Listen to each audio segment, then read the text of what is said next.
350장 찬양됩니다.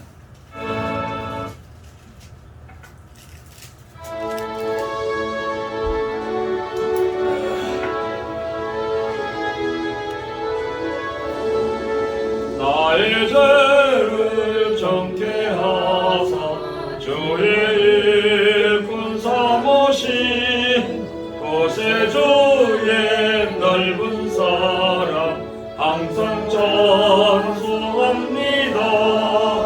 나를 일꾼 삼으신 주 크신 능력 주시오. 언제든지 주 뜻대로 사용하여 주소서. 내게 부어주시려고 은혜 예비하신 주 그 은혜로 채워주사 능력 있게 하소서. 나를 일꾼 삼으신 주 크신 능력 주시오. 언제든지 주 뜻대로 사용하여 주소서. 죄의 짐을 풀어주신 주의 능력 크도다. 나를 피로 사신 예수 내 맘속에 없어서. 나를 일꾼 삼으신 주 크신 능력 주시오. 언제든지 주 뜻대로 사용하여 주소서. 주여 내게 성령으로 충만하게 채우사 생명수가 강물처럼 흐르게 하옵소서. 나를 일꾼 삼으신 주 크신 능력 주시오. 언제든지 주 뜻대로 사용하여 주소서.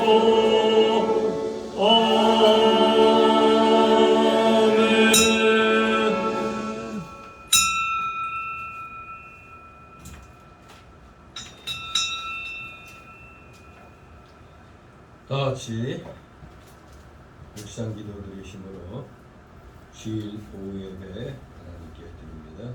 다같이 묵도 드립니다.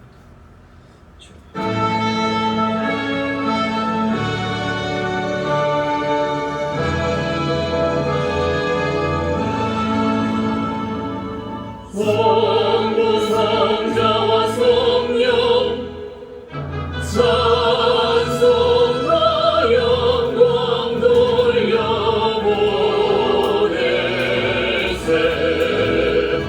내처럼 진행까지 오 영원 무궁하여 성삼위 영광 영광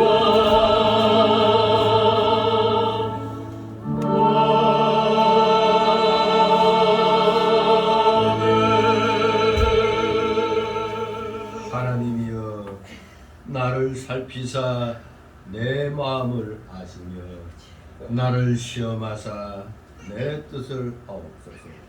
내게 무슨 악한 행위가 있나 보시고 나를 영원한 길로 인도하소서. 아멘.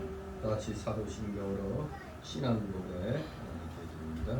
전능하사 천지를 만드신 하나님 아버지를 내가 믿사오며 그 외아들 우리 주 예수 그리스도를 믿사오니 이는 성령으로 잉태하사 동정녀 마리아에게 나시고 본디오 빌라도에게 고난을 받으사 십자가에 못 박혀 죽으시고 장사한지 사흘 만에 죽은 자 가운데서 다시 살아나시며 하늘에 오르사 전능하신 하나님 우편에 앉아 계시다가 저리로서 산 자와 죽은 자를 심판하러 오시리라.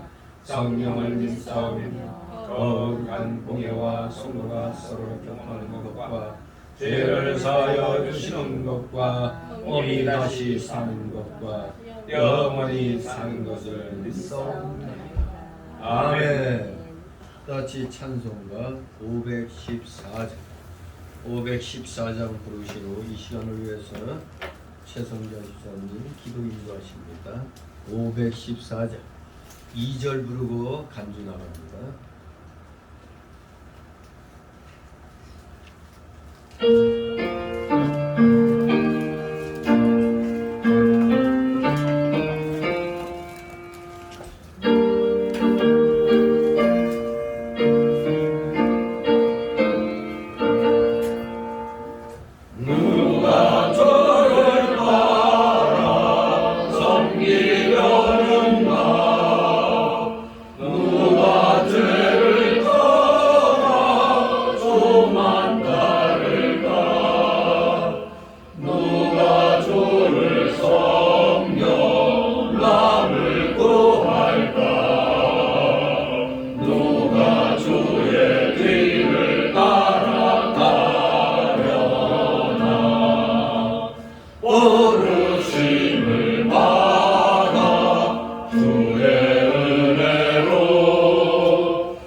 우리의 삶이 주인 되시는 하나님 아버지, 한 주간 저희들 지켜주시고 주님의 날 여기 자리로 인도하시면 감사드립니다. 지난 주간도 회개할 일이 많이 있었으면 고백하고 회개하오니 용서하여 주시옵소서.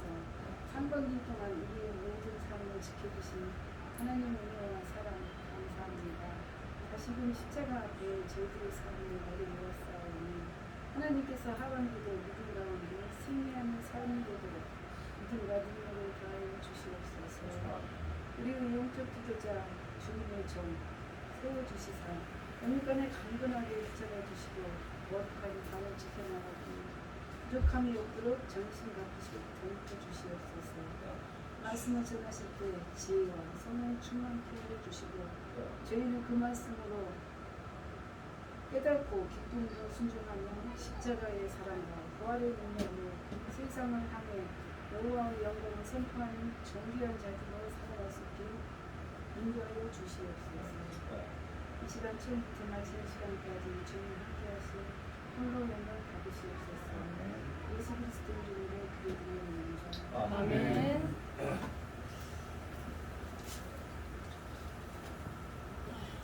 이 시간 함께 은혜 나눈 말씀입니다. 여호수아 24장 구약 성경입니다. 여호수아 24장 1절에서 18절까지의 말씀 교독하도록 합니다. 여호수아 24장 구약 성경 357쪽에 있습니다. 여호수아 24장 1절에서 18절까지 말씀 교대로 있습니다. 제가 먼저 있습니다. 여호수아 24장 1절. 여호수아가 이스라엘 모든 지파를 세겜에 모으고 이스라엘 장로들과 그 두령들과 재판장들과 유사들을 부르매 그들이 하나님 앞에 보인지라. 여호수아가 모든 백성에게 이르되 하나님 여호와의 말씀에 일종의 너희 자손들 곧 아브라함의 아비 나홀의 아비 당첨에 구하여 다른 신들을 섬겼으나 내가 너희 조상 아브라함을 강 저편에서 이끌어내어 가나안으로 인도하여 온 땅을 두루 행하게 하고 그 씨를 번성케 하려고 그에게 이삭을 주었고 이삭에게는 야곱과 에서를 주었으며 에서에게는 세상을 주었으나 야곱과 그 자손들은 애굽으로 내려갔으므로 내가 모세와 아론을 보내었고 또 애굽에 재앙을 내렸나니 곧 내가 그 가운데 행한 것과 같고 그 후에 너희를 인도하여 내었었노라.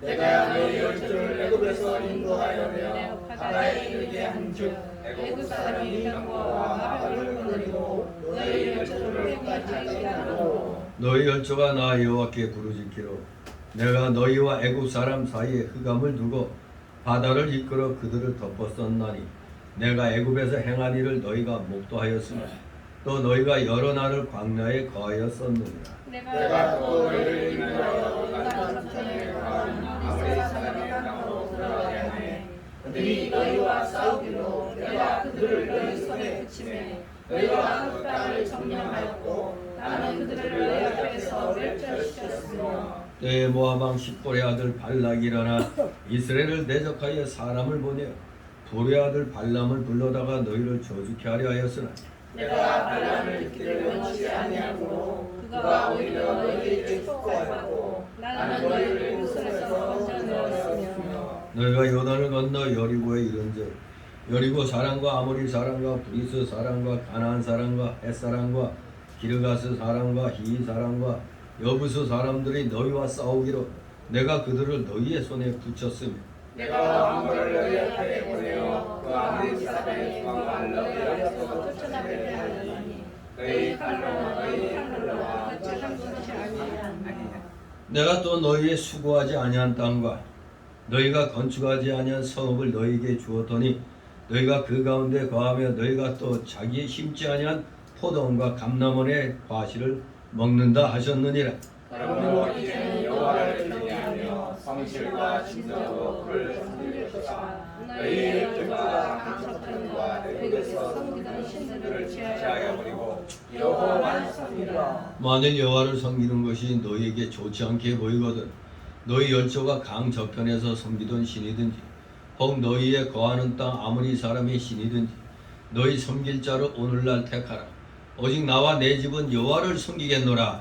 백성이 대답하여 하되 여호와를 버리고 다른 신을 섬기는 우리가 결코 하지 아니하오니 이는 우리 하나님 여호와 그가 우리와 우리 열조를 인도하여 애굽 땅 종되었던 집에서 나오게 하시고 우리 목전에서 그 큰 이적들을 행하시고 우리가 행한 모든 길에서 우리의 지난 모든 백성 중에서 우리를 보호하셨음이며 여호와께서 또 모든 백성 또 이 땅에 거하던 아모리 사람을 우리 앞에서 쫓아내셨습니다. 그러므로 우리도 여호와를 섬기리니 그는 우리 하나님이십니다. 아멘. 오늘 제목은 여호수아의 최후의 권면입니다. 최후 권면. 이제 세상을 떠날 때가 돼서 이제 족속들을 모아서 최후의 유언을 하는 것이죠.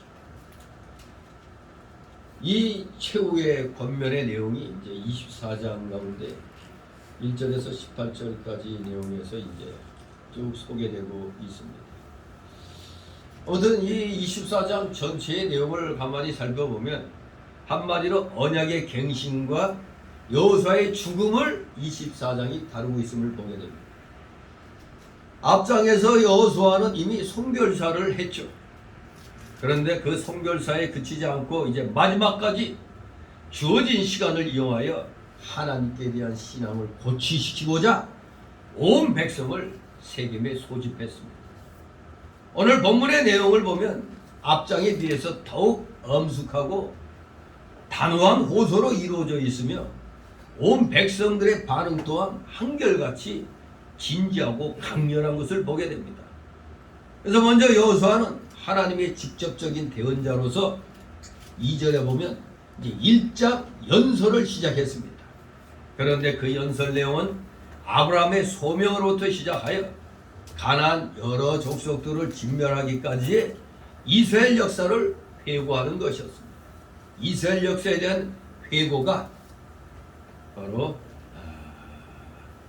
1절에서 이제 쭉 이제 18절까지 이제 쭉 소개되고 있는 겁니다. 그리고 여기 회고하는 데서 특별히 강조된 점은 바로 이 모든 역사의 주관자가 바로 하나님이시라는 사실입니다. 오늘의 주제는 바로 모든 역사의 주관자가 바로 하나님이시다. 이게 이 24장의 주제가 되겠습니다. 아무튼 역사, 영어로 히스토리라고 그러죠. 특히 하나님의 역사할 때 H가 대문자로 쓰이죠. 히스토리.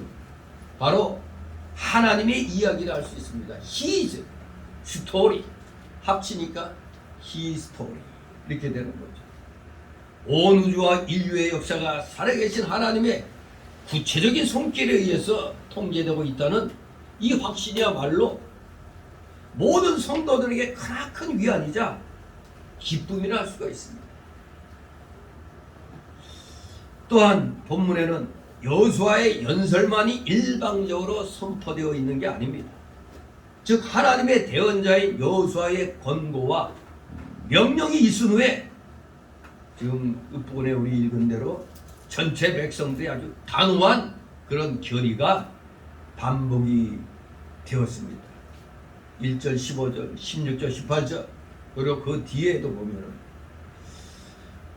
이렇게 백성들의 단호한 결의가 반복이 됩니다. 그러한 연후에 여호수아는 온 백성으로 더불어 언약을 갱신하고 그 증거로 여호와의 성소 곁에 기념석을 세웠음을 뒤에 그 25절, 28절에 기록하고 있는 걸 보게 됩니다.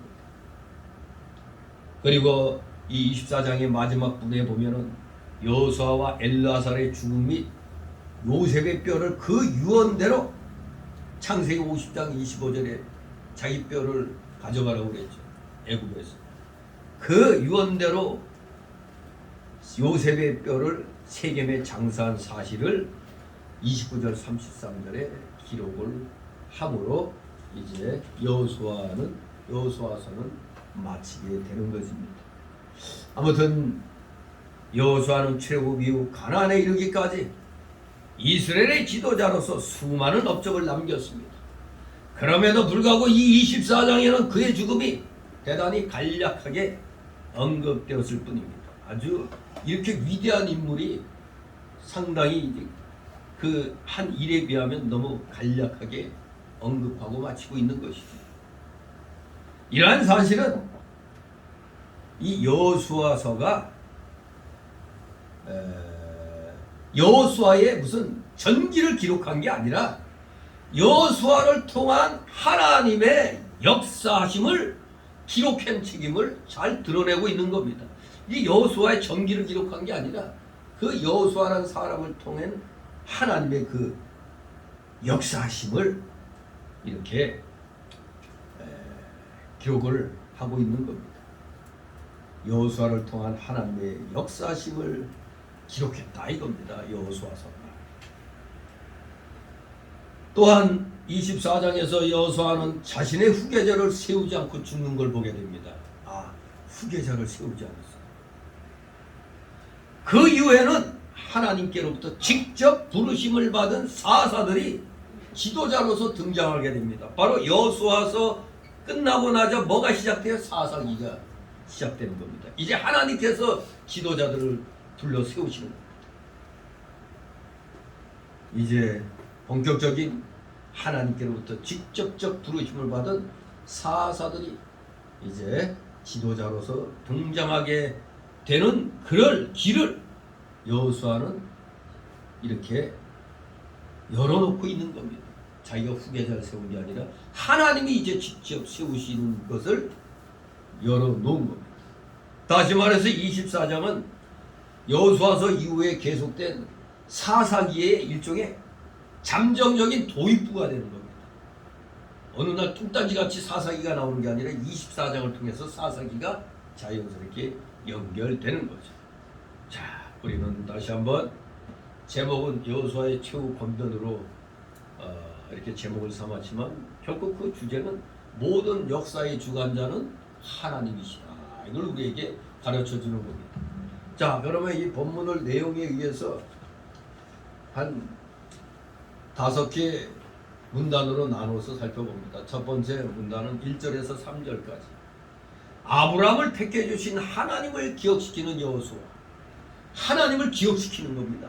역사를 통해서 아브라함을 택해 주신 하나님을 기억시키는 여호수아. 그 내용이 1절 3절입니다. 그리고 두 번째 단락으로는 4절 7절. 애굽에서 불러내어 주신 하나님을 기억시키는 여호수아. 아주 체계적으로 그냥 아브라함을 불러내고 그 다음에 이제 애굽에 갔을 때 애굽에서 또 불러내 주신 그 하나님을 기억시키고 있습니다. 한마디로 4절 7절 두 번째 단락은 선민과 함께 하시는 하나님을 소개하고 있는 겁니다.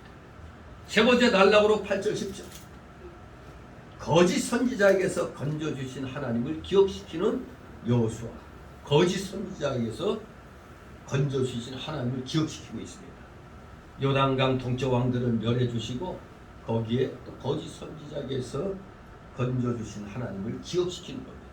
이것이 세 번째 단락 8절 10절입니다. 네 번째 단락으로 11절 13절 가나안 땅을 주신 하나님을 기억시키는 여호수아입니다. 지금 딱 역사적으로 저기 천천히 지금 이어지고 있습니다. 그리고 마지막 5번째 단락으로 14절 18절 여호와만 섬기라고 권하니 여호와만 섬기겠다고 답변하는 백성들, 여호와만 섬기겠노라 답변하는 이스라엘 백성들. 그렇게 5단락으로 내용별로 나눠서 살펴보도록 합니다. 자, 이 24장의 주제가 뭐라고요? 모든 역사의 주관자는 하나님이시다 이겁니다. 자, 그 첫 번째 단락으로 1절 3절 아브라함을 택해 주신 하나님을 기억시키는 여호수아. 1절 같이 쓰게 여호수아가 이스라엘 모든 팔을 세겜으로 모으고 이스라엘 장로들과 그 도령들과 재판장들과 이사들을 부르매 그들이 하나님 앞에 보이니라. 아멘. 이제 여호수아는 유언을 할 때 마지막으로 이스라엘의 그 모든 지파 12지파를 다 어디로 모였다? 세겜으로 모이도록 했습니다. 그리고 장로와 재판장들과 유사들을 특별히 또 불러서 하나님 앞에 보이게 하고 유언적인 간곡한 부탁을 합니다. 왜 세겜에 모았느냐? 이 세겜은 에발산과 그리심산 중간에 있는 오늘날의 그 텔 엘 발라타라는 지역에 해당된다고 합니다. 세겜이 텔 엘 발라타. 여호수아가 이곳을 언약 갱신의 장소로 선택한 이유는 세겜이 족장시대 이후에 성스러운 곳으로 여겨져 왔기 때문에 바로 이 세겜으로 모든 지파들을 모은 것입니다. 지도자는 이 지도자 위치에서 최후로 하는 부탁, 즉 이 유언은 대단히 중요한 것입니다. 26절에 보면 세겜에 하나님의 제단이 있었다고 그랬습니다.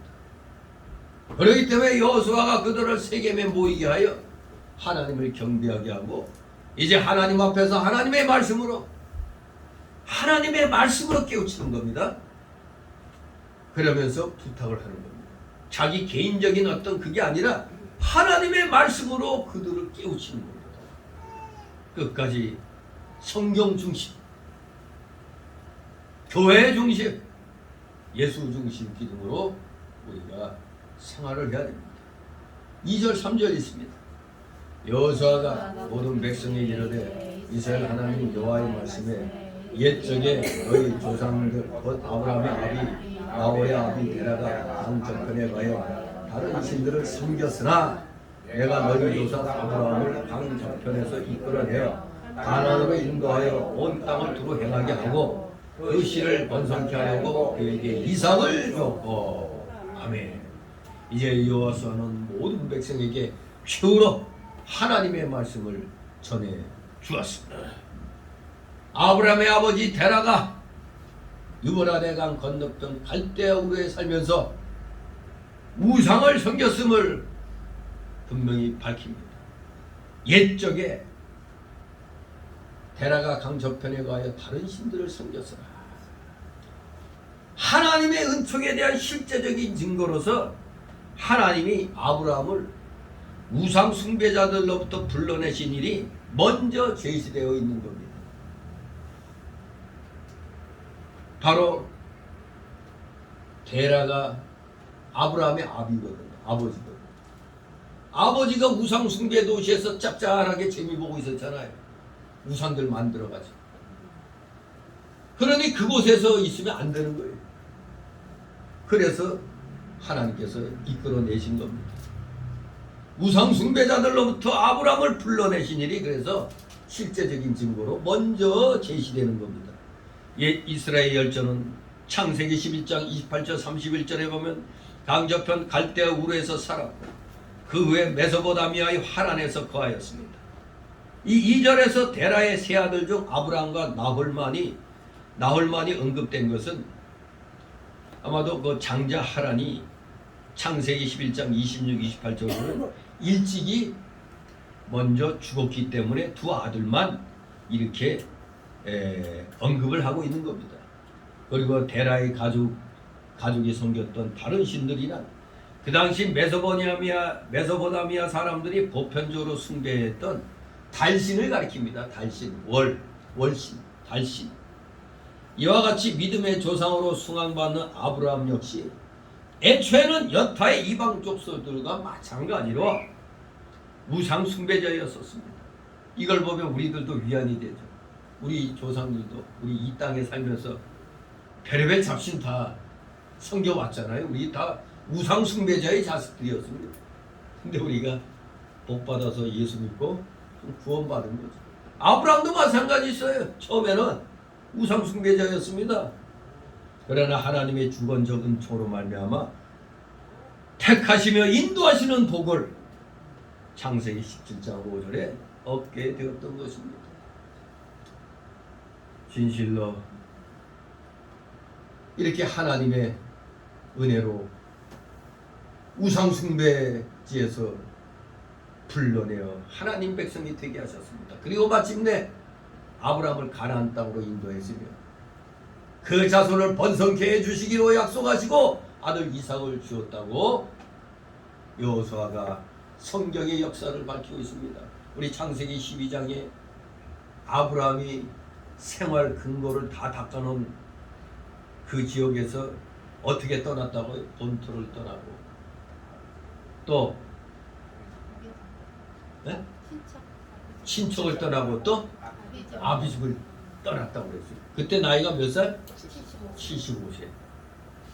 우리 오늘날 우리 같으면 아이 다 살았다고 한 나이에 뭐 또 어디로 새롭게 가갖고 또 개척을 해. 예? 그런 거잖아요. 그런데도 아브라함은 순종하여 떠나라 해서 떠났습니다. 75세 돼가지고. 그때 하나님이 복의 근원으로 삼아 주셨습니다. 아브라함과 좋게 연관되면 복 받는 겁니다.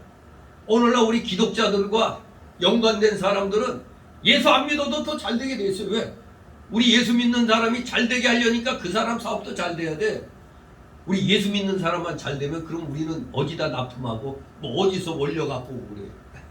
두루두루 이렇게 우리가 잘 되기 위해서는 주변이 잘 되도록 해야 되는 겁니다. 그 어리석은 사람들 누구 다 망할 때 나는 안 망했다고 그거 자랑하고 있는데 결국에 그 상태가 계속되면 나도 망하는 거잖아요. 왜? 주변이 다 망했는데 어떻게 장사해 나는. 그러니까 잘 될 때 삼가 조심해야 되는 겁니다. 하나님이 이렇게 아브라함을 복의 근원으로 삼아주시므로 오늘날 우리 기독자들을 복의 근원으로 또 삼아주신 겁니다. 우리 때문에 주변의 사람들도 잘 먹고 잘 살게 되는 겁니다. 정말로 감사를 드려야 됩니다. 아브라함은 75세 때 이렇게 가나안 땅으로 출발했습니다. 그 순종에 하나님이 네 자손을 하늘의 별같이 해변의 모래같이 많게 되리라고 약속해 주셨다. 그리고 마침내 아들 이삭을 100세에 주셨습니다.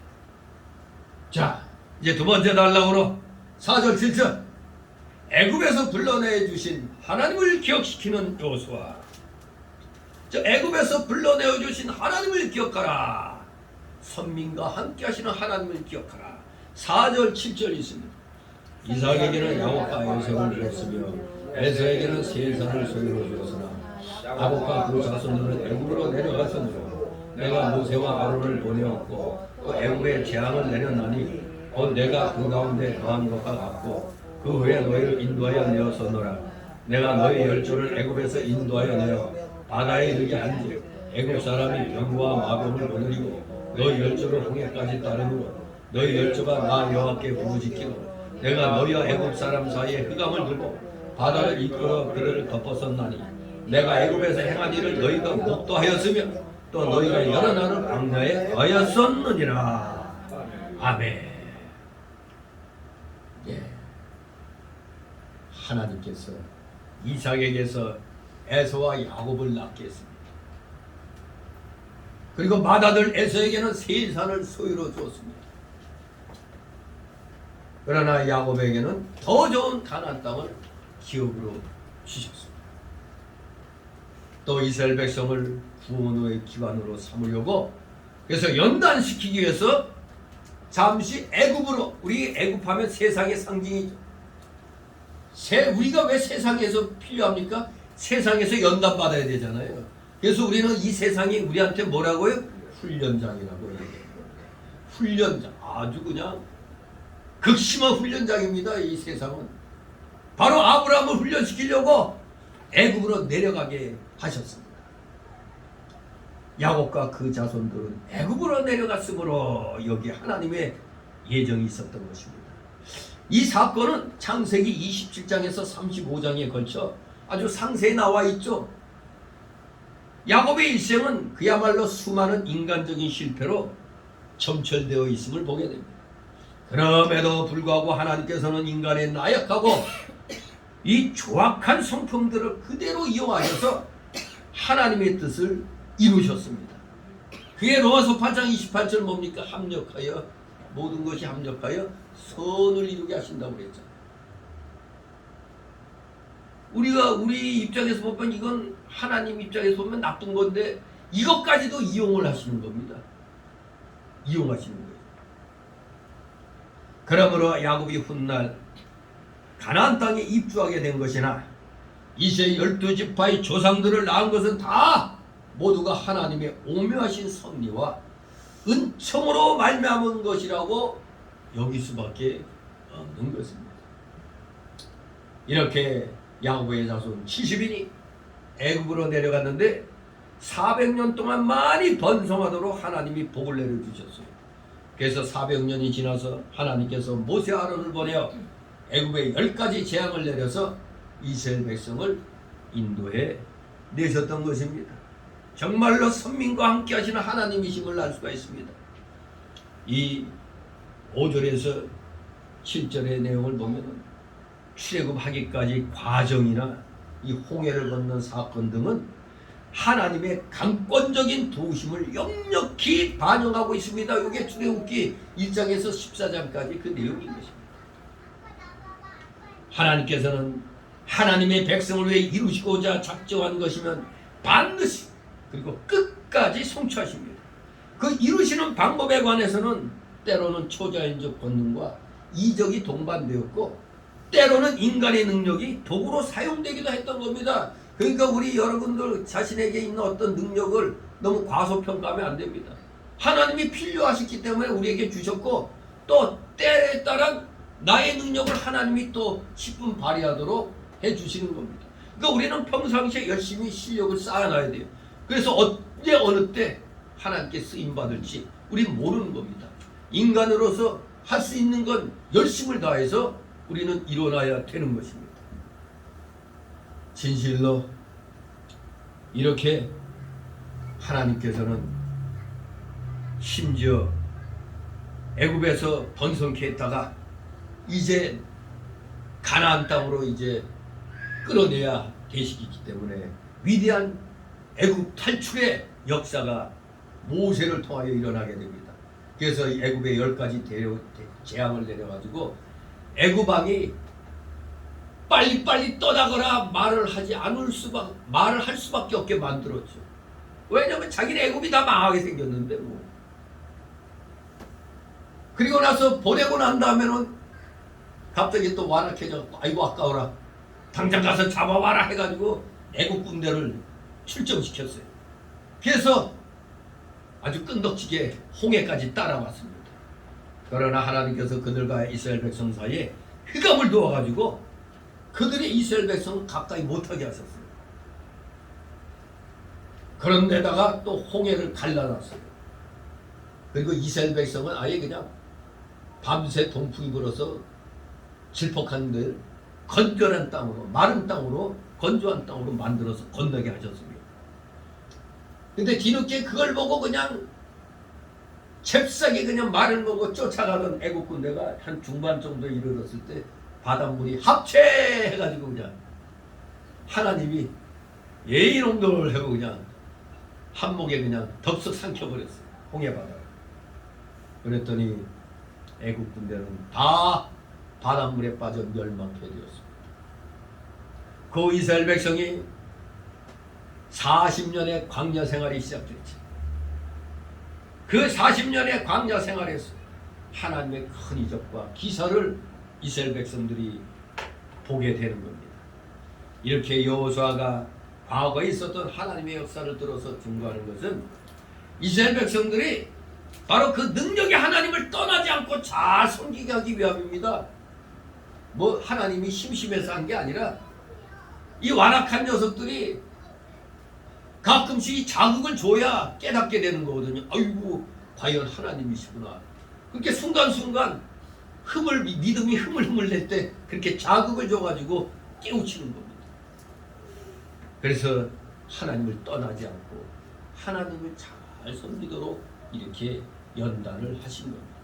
이제 세 번째 날라오러 8절 10절 요단강 동쪽 왕들을 멸해 주시고 거짓 선지자에게서 건져 주신 하나님을 기억시키는 여호수아.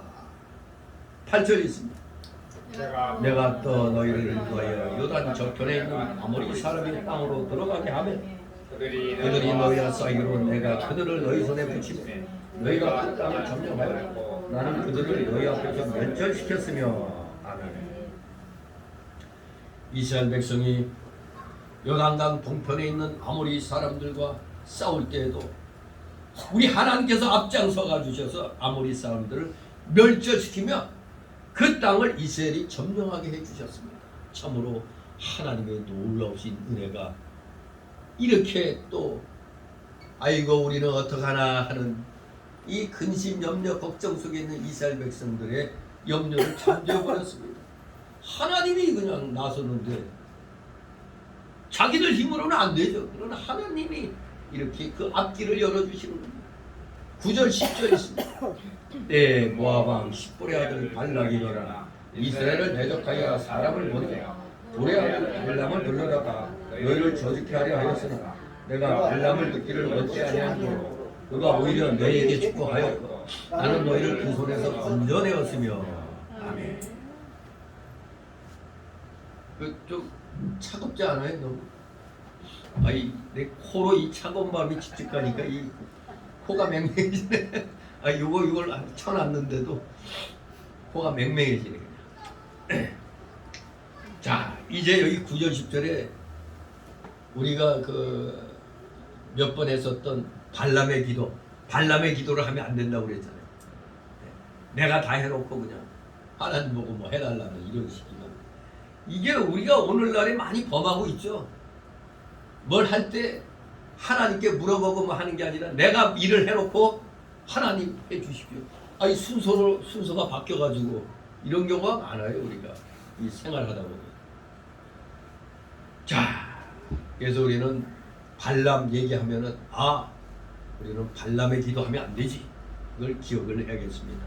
여기 9절 10절에 보면 이제 여호수아가 여기에서 발람에 관련된 기사를 언급한 이 내용을 우리는 주목해야 됩니다. 왜냐하면 이 기사는 민수기 22장 24장에 자세히 나오죠. 민수기 22장 24장. 바로 이 기사는 우리에게 두 가지 면에서 큰 교훈을 시사하고 있기 때문에 주목을 해야 되는 것입니다. 첫째는 누구도 거스릴 수 없는 하나님의 섭리, 특히 발람의 입에서 이스라엘에 대한 저주 대신 저주 좀 해달라고 보냈더니 도리어 축복을 내립니다. 도리어 축복이 선포되었다는 점. 그래서 하나님의 강권적인 주권을 잘 드러낸 겁니다. 이 내용이 민수기 24장에 자세히 언급되어 있죠. 또 두 번째 우리가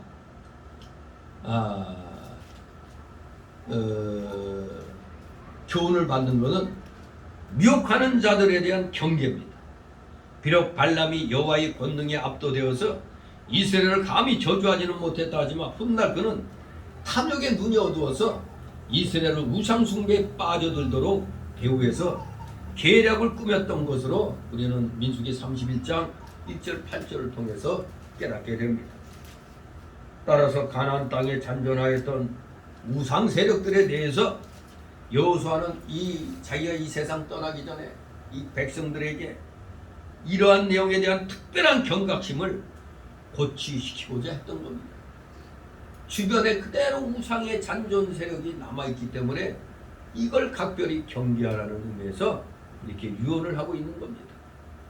모압 왕 발락이 비록 이방인이지만 하나님의 선지자 역할을 했었던 이 발람을 깨워가지고 이스라엘을 저주하도록 했습니다. 그러나 우리 하나님은 그 말을 듣기 싫어하시고 도리어 발람으로 하여금 저주가 아닌 축복 기도를 하게 했습니다. 바로 그러한 거짓 선지자 손에서 건져주신 이를 너희들아, 나는 이 세상 떠나 하나님께로 가지만 너희 남아있는 자들은 이걸 기억하라는 겁니다. 하나님이 왜 이런 역사를 우리에게 주셨느냐 이겁니다. 너희들 주변에 남아있는 우상 잔존 세력을 경계하라는 겁니다. 발람이란 선지자를 우리는 기억해야 됩니다. 발람하면 거짓 선지자. 오늘날의 거짓 목사들, 일단 표면적으로 나타나 있는 것 이단의 괴수들이죠. 이단의 교주들. 우리나라 이 자그마한 나라에도 웬 놈의 이단의 교주들이 이렇게 많아. 자기가 하나님이고 예수님이야. 여기 우리나라에도 이렇게 많으니 전 세계적으로 얼마나 많겠습니까? 진실로 발람이 오늘날 통틀어서 모든 거짓 선지자들의 일종의 상징이라고 볼 수 있습니다. 진실로 오늘날 많은 거짓 선지자가 세상과 짝하여 우리 성도들을 미혹시키고 참된 교회를 멸하려고 합니다. 올바르게 나가자 하면은 여자들이 또 교인들도 적은데 헛소리 하는 거야. 그냥. 저거 그냥 능력이 없으니까 시기해서 저러는 거야. 이런 식으로 이제 매도해버리죠. 참교회를 거짓 선지자들, 거짓 목사들이 지금 자기의 그 주가를 올리기 위해서 올바른 말하는 목사들을 깎아내립니다. 하나님께서 우리를 애국과 같은 세상에서 건져내어 주시고 하나님의 사역자들을 보내어서 바른 길로 인도해 주시며 모든 원수의 세력에서 건져 주신 것을 우리는 감사해야 됩니다. 우리 대한민국 국민들 지금 누가 뭐라고 해도 광화문 애국 세력 감사해야 돼요. 저 광화문 애국 세력 없었으면은 민노총 정교조 세상이었습니다. 누가 저 거대한 세력에 맞서서 몸으로 막는 세력이 광화문의 정광훈 목사에는 없어요. 그저 싫든 좋든 인정할 건 인정해야지. 난 그냥 하여간 남이 잘 되는 건 못 봐. 자기가 차지할 걸 자기가 차지 못하니까 그냥 욕하면서 공격을 해냅니다. 이 좌파보다 더해요. 어떤 면은 그때 또 신발 열사라고 알려졌던 그 사람 정광훈 목사한테 돈 1,000만 원인가 2,000만 원 그냥 이 격려 근무로 받아놓고도 이제 정광훈 목사를 배신해가지고 도리어 정광훈 목사 공격하는데 또 앞장서고 있어. 이 미친 것들이에요 진짜. 그러니까 노아라 TV에서 이제 조나단 목사가 이제 이런 걸 다니면서 돈 받은 거 그것부터 갖다 내놓고 돌려주고 그런 소리 하라고 그러죠. 정광훈 목사 참 재주가 대단한 사람이 하나님이 특별한 걸 주신 것 같아. 그냥 전 세계에서 이 땅에서도 그렇고 전 세계에서도 우리 동포들이 이 애국운동 하는데 한 번 집회하면 몇 억씩 날라간대요. 그 몇 억이라는 돈이 어떻게 감당해? 바로 헌금으로 감당하는 겁니다. 이제 아주 또 획기적인 일이 일어났죠. 우리 여러분이 잘 아는 영화배우 신영균 씨가 몇천 평이야 그게? 1,000평인가? 3,000평?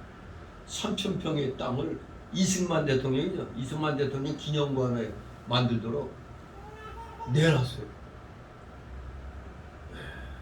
대단합니다. 몇백 평도 아니고 몇천 평을 갖다. 그러니 광화문 애국 세력이 이게 힘이 나잖아요. 그냥 여기저기서 한국을 떠날 때 그걸 땅 팔고 집 판 걸 다 그냥 거기 헌금하고 가고 대단한 겁니다 진짜. 그러나 그렇게 해도 지금 한번 집회하고 할 때 돈이 그냥 왕창왕창 나가니까 참 감당하기 어렵죠. 애국 헌금이 그래서 필요한 것이죠. 정말로 우리는 저 광화문 애국 세력에 감사해야 됩니다. 진짜 저들이 아니었으면은 우리는 이미 민노총과 정교조 저 빨갱이 놈들 설치는 데서 숨도 못 쉬고 있을 뻔했어요. 참 하나님의 절묘한 역사였습니다. 언제나 때가 되면 하나님이 올바른 사역자들 보내주시는 겁니다. 그래서 불의와 맞서 싸우게 하고 아직도 덜 떨어져서 깨닫지 못하는 목사도 끼우쳐주는 겁니다. 그랬더니 이제는 먼 데서 쳐다보만 보고 있던 장경동 목사가 이제 대놓고 이제 정광훈 목사 뒤를 이어서 그냥 아예 가정까지 정리하고라도 애국운동에 온몸을 바치겠다는 결심을 그 장충제어권에서 집회할 때 그 많은 사람들 가정까지 정리해서라도 원래 자기 생각인데 사람들이 박수치고 정광훈 목사가 그 사모는 우리가 잘 돌볼 테니까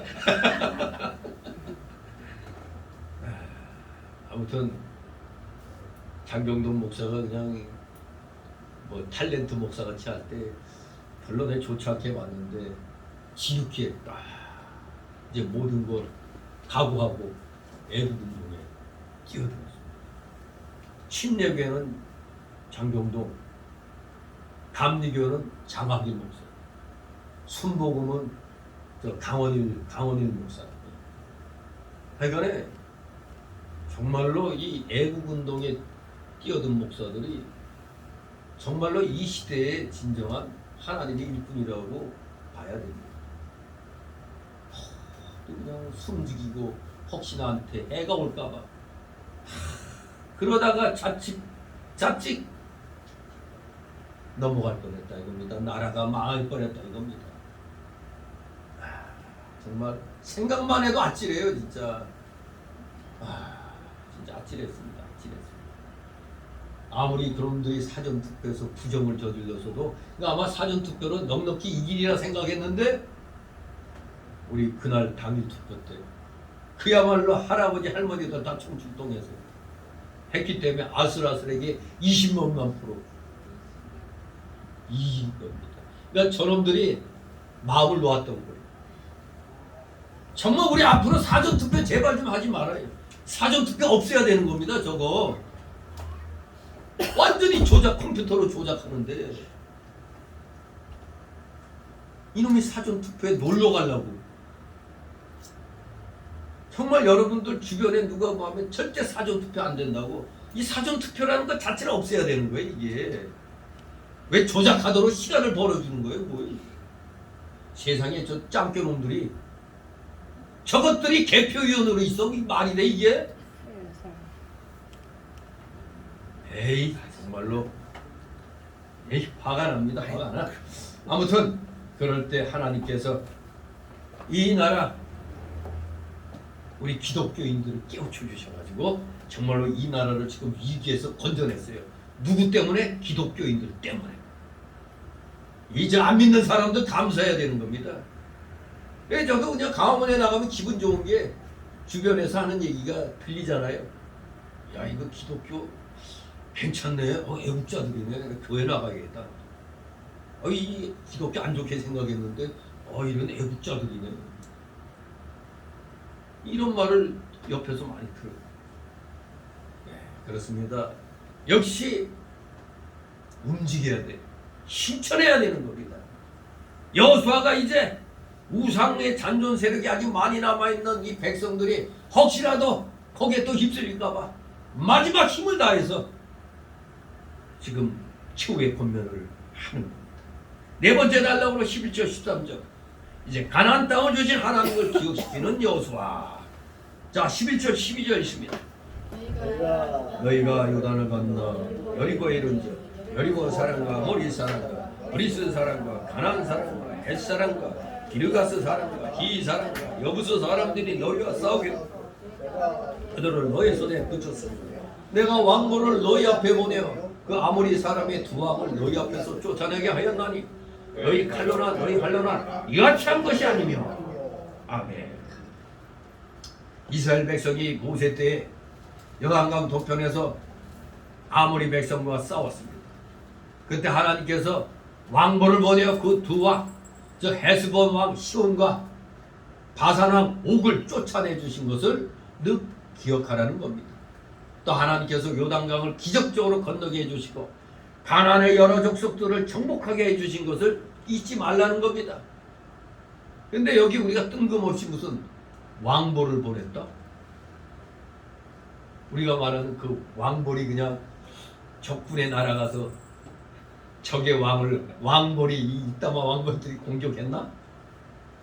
사실 이 벌들이 왕하고 날르면 우리 어떻게 해야죠? 세상에 요만한 벌들에 모두 겁먹어갖고 모두 다 그냥 다 숨잖아요. 그냥 도망가고.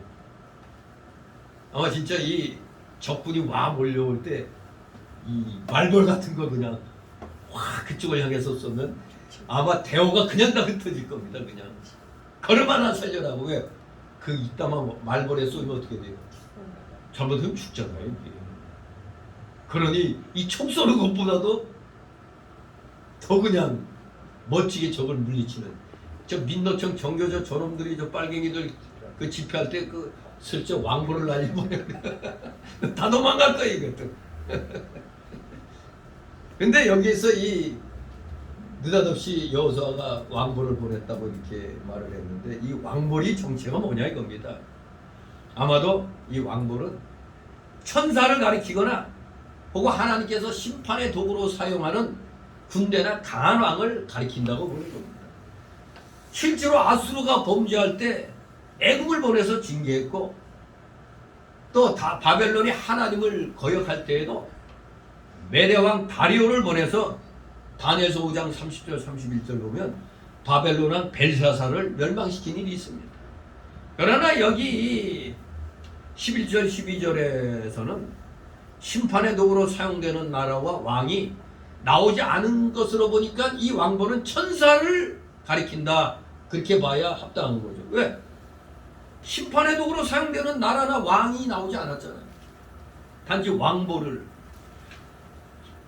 갖다 너희 앞에 보냈다고 이렇게만 얘기 나오잖아요. 그러니 이것은 하나님이 천사를 보냈다 이렇게 볼 수가 보는 게 맞습니다. 왜? 열왕기하 19장 35절이나 이사야 37장 36절 보면 하나님께서 천사를 보내서 예루살렘을 포위한 아수르 군대 18만 5천 명을 하룻밤 사이에 멸망시킨 일이 있잖아요.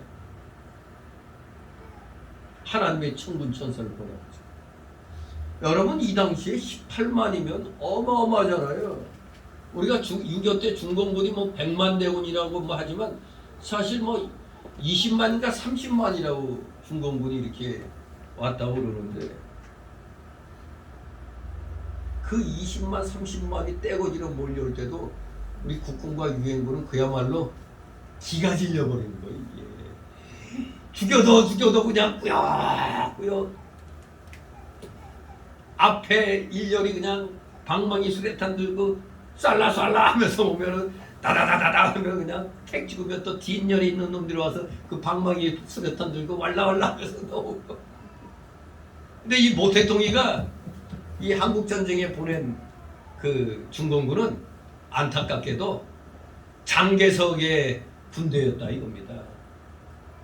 그러다 공산군에게 이 장개석 군대가 국민당 이 군대가 패함으로 장개석 군대 대부분은 다 중공군에게 다 흡수가 되어버리는 거예요. 그러니까 이 목태동이가 볼 때 야 이것도 이거 아무래도 저 자유민주주의 이거 장개성불 먹은 얘네들이 이거 말썽 피울 수가 있기 때문에 이걸 어떻게 할까 하나가 이 김일성이하고 저 누구야 누구죠 남노당 총책 박헌영 둘이 이제 스탈린 만나고 왔다가 이제 스탈린이 또 모태통에 가서 얘기하면서 모태통한테 가서 도와달라 해가지고 모태통이 중공군 파병을 결정한 거잖아요. 그럴 때 잘됐다. 요놈들 다 그냥 전선으로 몰아갖고 죽을 놈은 죽고 살 놈은 살고. 그래서 그때 국민 장개석 군대에 소속된 군대가 거의 다 대부분 또 우리 조선 출신들 오지로 다 그냥 해방전쟁이라는 저들을 위해 전쟁에 보냄을 받은 겁니다. 그러니 세상에 이건 뭐 무기도 제대로 안 주고 앞줄에 막는 참 기가 막힌 거예요. 그러니까 일부러 다 죽든 살든 그냥 신경 안 쓴 거예요. 그냥 머릿수로 몰아붙이는 겁니다. 머릿수로 몰아붙여가지고 결국에는 그 머릿수에 못 당해가지고 철수하게 되는 거 아니에요. 일사후퇴 나오는 거죠. 아무튼 18만 5천 명 무지막지하게 많은 군대가 하룻밤새 전멸당했어요. 그래서 이 본문의 사건도 바로 하나님께서 왕벌이 바로 천사를 보내서 아모리 사람이 두 왕을 물리친 것으로 우리가 해석하면 합당하겠습니다. 13절 있습니다. 내가 또 너희의 수고하지 아니한 땅과 너희가 건축지 아니한 성읍을 너희에게 주었더니 너희가 그 가운데 거하며 너희가 또 자기의 심지 아니한 포도원과 감람원의 과실을 먹는다 하셨느니라. 아멘. 이제 하나님께서 크신 능력으로 도와주셔서 이스라엘 백성들이 가나안 땅을 정복하게 하여 그들이 수고하지 않은 성읍과 건축하지 않은 집들에 거하게 되었습니다. 이게 하나님의 역사입니다. 이 13절 말씀이 무조건 우리가 쉽게 뭘 하나님 은혜로 먹을 수 있다 생각할 수 있으나 요 수고하지 아니한 땅과 건축지 아니한 성을 받기 전까지는 이스라엘 백성이 얼마나 많은 연단을 받았어요. 그러니까 이렇게 또 하나님이 또 남겨 놓으셨다가 누리게 하시는 겁니다. 한마디로 우리 기독교인들이 힘들게 살다가 어떤 교회는 너무너무 어려워갖고 이제 교회 문을 이제 닫아야 될 그런 상황일 때 어느 날 누가 그냥 지나가다가 교회 들어서 헌금하고 갔는데 마침 그 사람은 뭘 정리하면서 한번 어떤 어려운 교회 헌금 한번 해야겠다 생각하다가 마침 그 교회에 들어간 거예요. 돈이 뭐 1, 2천이 아니에요. 그 어려움했던 교회가 그냥 갑자기 그 헌금으로 인해서 다시 일어난 거예요. 또 전에 얘기했듯이만 지하에 있던 자그마한 교회가 아이들이 그냥 맨날 거기에서 계단에서 와서 이 담배 피고 침 뱉고 막 그럴 때 그들을 내쫓지 않고 그냥 거기서 그냥 깨끗하게 피우고 여기에다 버리라고 해놓고 또 때로는 귤도 이렇게 갖다 놓고 막 그랬더니 어느 날 이제 얘네들이 깨닫고 아주 스스로가 깨끗이 하고 그러더니 자기들끼리 모의해가지고 복권 사가지고 당첨되면은 무조건 이 교회 헌금. 그랬을 때 18억이 딱 당첨된 거야. 보통 사람들 같으면 어떨까요? 에이, 그때는 그냥 하는 말이고 논으로 논아갔겠죠. 근데 그걸 그대로 그 교회 헌금. 그러니까 그게 바로 다 여기 13절에 해당되는 겁니다. 수고하지 않은 땅과 너희가 건축지 아니한 성읍을 너희에게 주었다. 물론 그 과정에는 많은 연단이 있었던 것을 그냥 뭐 놀고 먹다가 딸랑 받았다는 것 마치 놀고 먹다가 뭐 로또 된 거 뭐 그런 게 아닙니다. 이거는 하나님과 여러분도 기도해야 돼요. 저 하나님의 일을 하기 위해서 물질이 필요합니다. 이제 하나님 일을 할 테니까 물질 좀 주십시오. 그렇게 기도하면 또 이 13절의 역사가 일어날 수가 있습니다. 근데 사람이 욕심부리면 또 엉뚱한 소리 또 하죠. 아무튼 심지 않은 포도원과 감람원의 과실을 먹게 하셨습니다. 때가 되면 이런 역사도 있는 겁니다. 누가 그냥 헌금할 돈은 없고 요거 복권 하나 산 거 요걸로 대신 헌금 되시는데 그게 그냥 당연히 된 거예요. 그냥 그런 경우 다 여기에 해당되는 거예요. 여기에 해당되는 겁니다. 심지 않은 포도원과 감람원의 과실을 먹게 되는 사건, 충분히 일어날 수 있는 일들입니다. 그러니 그동안에 열심히 하나님 위해서 일을 해야 하나님이 주시지. 그러니까 여러분도 당당하게 얘기할 수 있는 거 아닙니까? 하나님 이왕이면 주실 거 저 믿지 않는 사람들 주지 말고 우리 믿음 생활하는 사람 주십시오. 그러면 되잖아요. 내 몸된 교회를 위해서 되면은 그냥 헌금하겠습니다 이런 마음을 먹어야 되는데 되지도 않아 놓고 헌금? 아이고 내가 왜 미쳤다고 하는 거네. 되지도 않아 놓고 그렇게 욕심 부린 사람도 있어요. 진실로 여러분도 때가 되면 심지 않은 포도원과 감람원의 과실을 맛볼 수 있는 그런 기회도 있게 되는 겁니다. 하나님께서 우리에게도 이렇게 우리가 수고하지 않은 성읍이나 집을 지어 평안을 누리게 하시는 경우가 많이 있는 겁니다. 그래서 우리는 거기에 대한 하나님의 은혜를 감사하며 그 은혜에 보답할 줄 알아야 됩니다. 괜히 쓸데없이 자기 욕심만 채우면 안 됩니다. 뭔가 하나님 나라와 의를 위해서 뭔가 해야겠다 이런 마음을 가지고 행동해야 하나님이 혹시 또 뭐라도 주실 줄 알아요. 거저 얻을 생각하지 마시기 바랍니다. 그만큼 나의 희생이 따라야 되는 겁니다. 마지막으로 5번째 해달라고 14절 18절 여호와만 섬기겠다고 답변하는 백성들. 여호와만 섬기라고 했더니 그렇습니다. 여호와만 섬기겠습니다. 이렇게 답변을 합니다.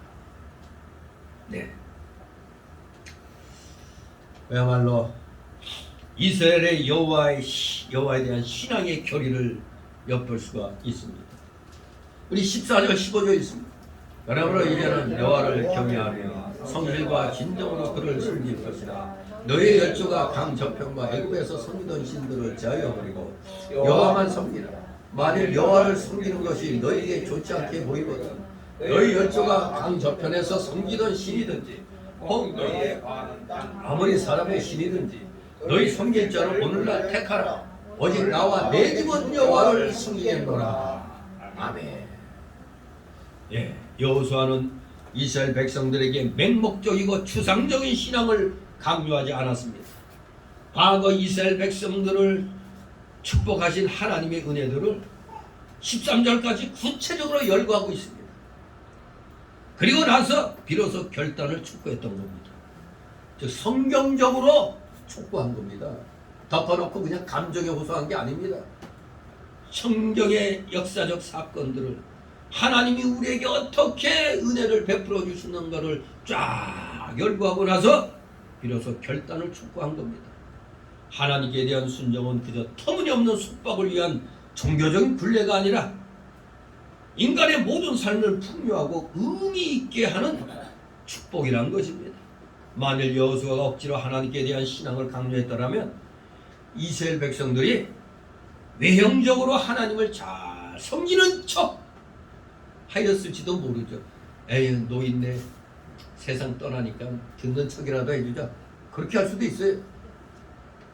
하지만 그것은 하나님께서 요구하시는 신앙이 아닙니다. 왜냐하면 하나님께서는 사람의 외모를 취하지 아니하시며 무엇보다도 중심을 보시기 때문이라고 사무엘상 16장 17절에 말씀하시는 겁니다. 중심을 보시는 하나님. 진실로 온 이스라엘이 살아계신 하나님의 역사를 보았고 이제 여호수아를 통하여 지나간 역사를 다시 한번 되새김질하고 있습니다. 그러므로 이제 헛되고 거짓된 세상의 우상을 버리고 하나님만 섬기라고 이렇게 여호수아는 아주 간곡하게 이렇게 부탁을 하는 겁니다. 너희 섬길 자를 오늘날 택하라. 즉 참신이신 하나님만을 섬기기로 작정하라. 이런 최후의 권면인 것입니다. 오직 나와 내 집은 여호와를 섬기겠노라.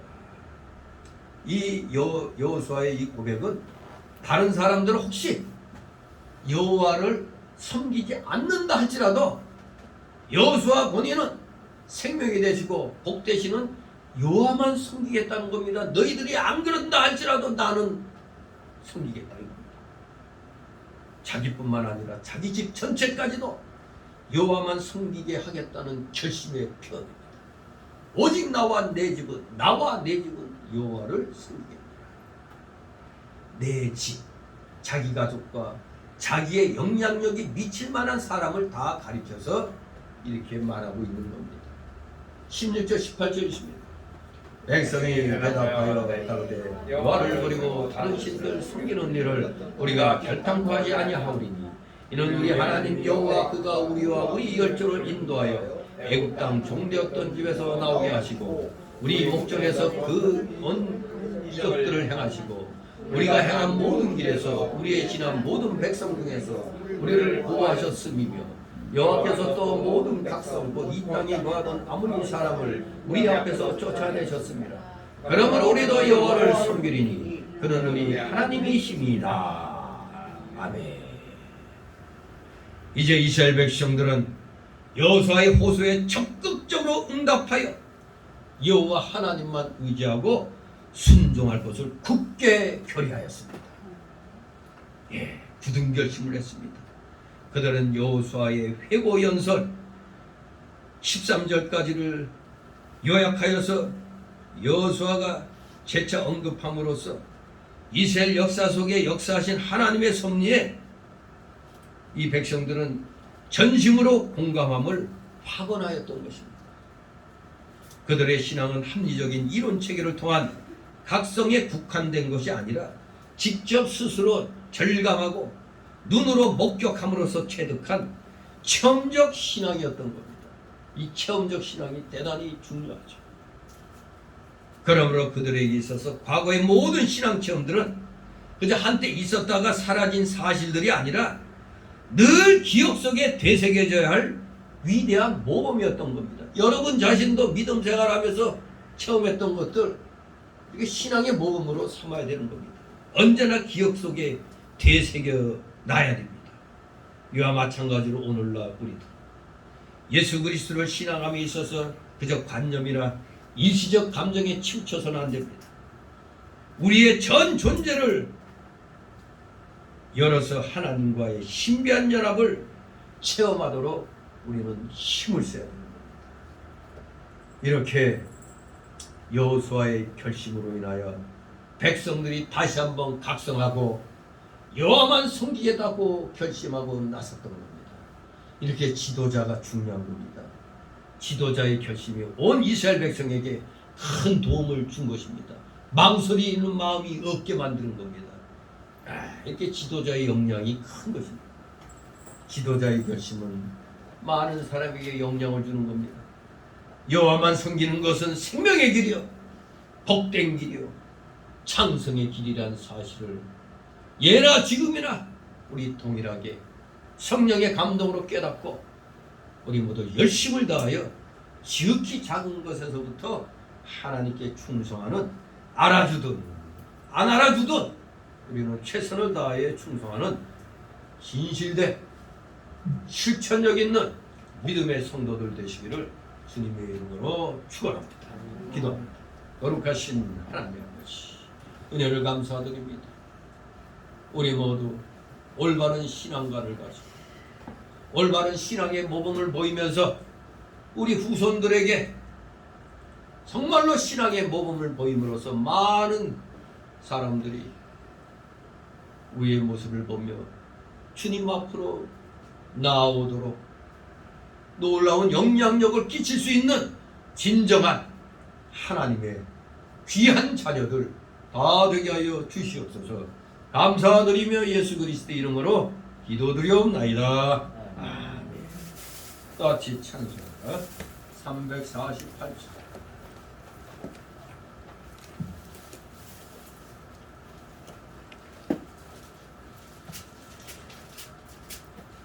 (348절)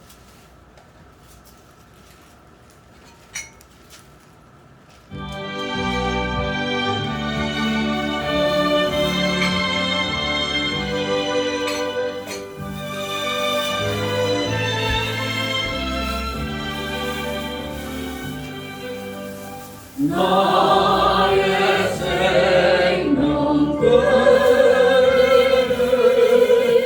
주여받아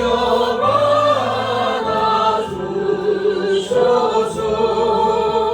세상 살아갈 동안 찬송하게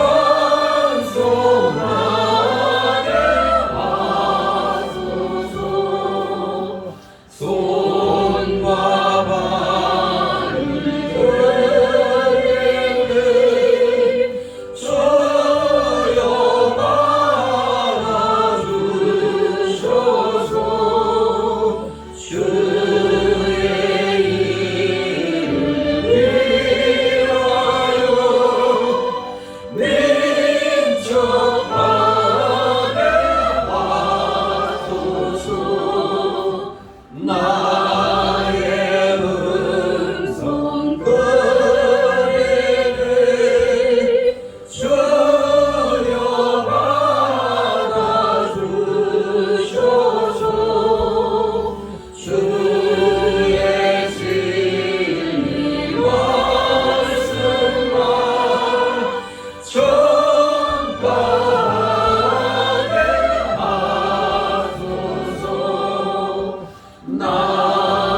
나라의 마옵시고 뜻이 하늘에서 이루어진 같이 땅에서 이루어지이다.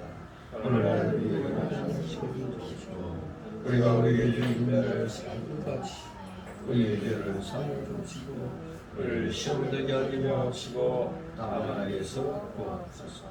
이의 나라와 권세와 영광 아버지께 영원히 싸웁니다. 아멘.